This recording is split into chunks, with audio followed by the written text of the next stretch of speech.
if we can get to go to Hajj, ya, kalau kita dapat menunaikan ibadah haji ni, ya Allah, semoga kita semua diberikan peluang sebegitu. Tetapi sekiranya kita pergi ke haji, bagi terutamanya bagi mereka yang punya anak-anak yang kecil, anak-anak besar tak apalah, tinggalkan anak-anak yang kecil ni, kita tinggalkan, kita pergi beribadah tapi tanggungjawab kita dekat rumah tu perlu juga kita uruskan, ya. Keadaan kita apa yang telah pun disediakan, apa yang telah pun kita lakukan.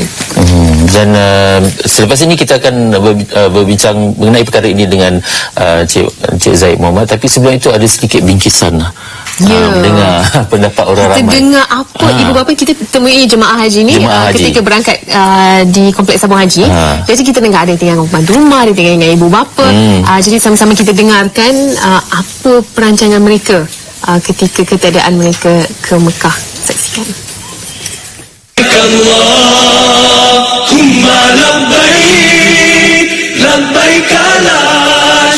Meninggalkan anak-anak di tanah air antara cabaran mental dan emosi yang dihadapi ibu bapa ketika berangkat menunaikan haji ke Mekah. Walaupun risau memikirkan keadaan mereka, atas dasar tanggungjawab menunaikan rukun Islam kelima, hati kembali tenang. Minta anak yang sulung, jagalah adik-adik yang ada di sinilah. Itu doakanlah ibu dengan ayah di sana selamat pergi selamat pulang. Alhamdulillah, maknanya kita dah serah-serah semula. Mana kita dah susun atur, insyaAllah kita pergi dengan hati yang penuh. InsyaAllah. Siapa yang diberi amanah untuk menjaga anak-anak ini? Ada anak-anak semua dah besar. Ini ada anak-anak semua dia jaga masing-masing. Ada anak, kemudian dia boleh jaga cucu.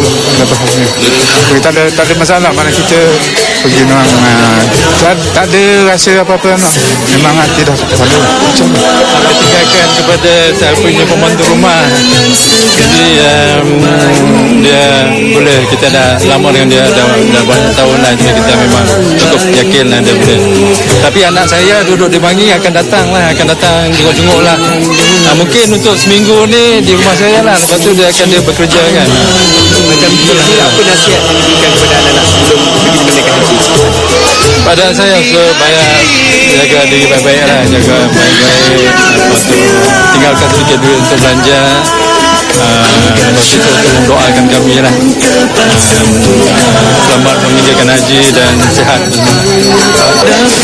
Buat masa ni anak sulung saya yang menuntut di UiTM akan menjaga adik-adik dia, dan saya memesan juga pada kedua ibu bapa saya dan adik-adik juga saya mara tolong tengok-tengokkan anak saya selama pekerjaan saya di sana, insyaAllah.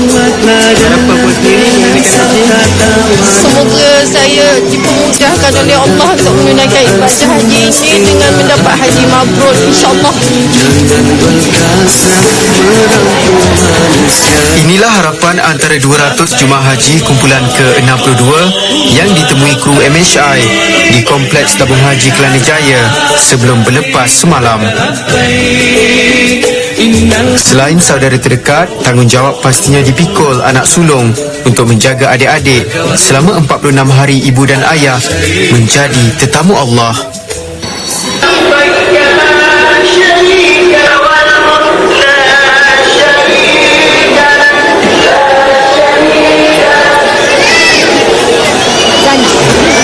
Saya rasa macam sedih apa, tanggungjawab saya macam besar lagi lah. Lebih lagi saya ada adik, saya kena jaga adik saya semua. Agak boleh ibu tinggalkan payah tak lah, nak jaga adik semua. Panjang perjalanan mak dan ayah kalau pergi haji, saya akan jaga adik-adik supaya mereka selamat lah, di bawah tanggungjawab saya lah. Saya bertanggungjawab lah sebagai anak sulung, akan jaga adik-adik saya. Sebab adik saya ada 3 orang, jadi saya sebagai sulung, itulah tanggungjawab saya sebagai seorang abang lah, untuk menjaga adik-adik saya. Dan mak ayah saya pergi selama 46 hari lah, insyaAllah. Makan minum insyaAllah saya sendiri akan uruskan adik-adik, sebab mak ayah pun ada tinggalkan sedikit bekalan, jadi insyaAllah saya akan gunakan sebaik mungkin lah untuk bekalan makan minum adik-adik semua.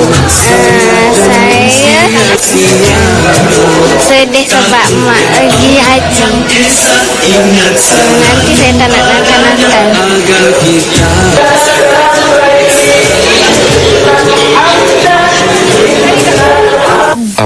tulang sulung yang dipertanggungjawabkan untuk menjaga adik-adik.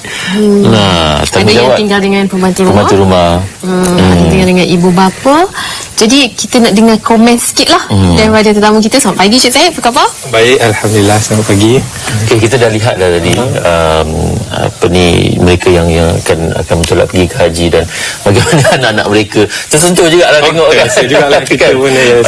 Tapi yang permulaannya sekali lah persiapan minda tu yang penting, sebab kalau kita tengok kat situ kan perasaan Lina pun ada pengalaman perasaannya bila nak lepaskan ibu bapa tu pergi ke haji tu. Kalau nak fikir perasaan masa tu memang tak boleh lah, tak boleh.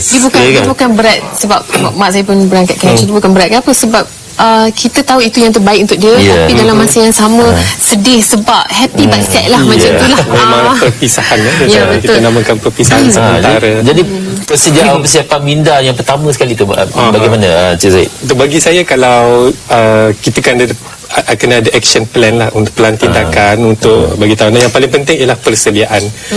Saya namakan plan tindakan 4P. Okay. Yang pertama ialah persediaan. P yang pertama paling penting ialah persediaan minda lah.